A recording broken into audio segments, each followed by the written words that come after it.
রিজিক নিয়ে টেনশন করবেন না। এখনকার যুব সমাজের সবচেয়ে বড় টেনশন রিজিক, একটা জব।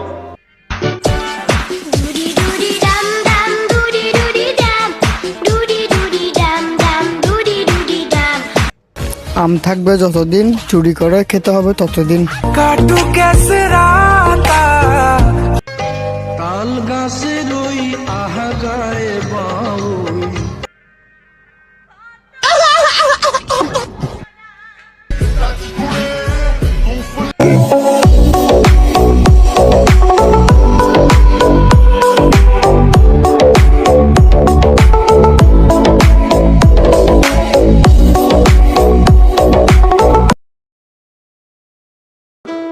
রিজিক নিয়ে টেনশন করবেন না।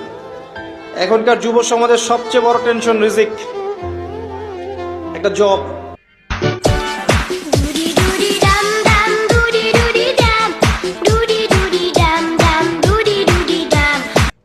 আম থাকবে যতদিন, চুরি করে খেতে হবে ততদিন। কাটু কেসে রাতা তাল গাছের ওই আহাগায়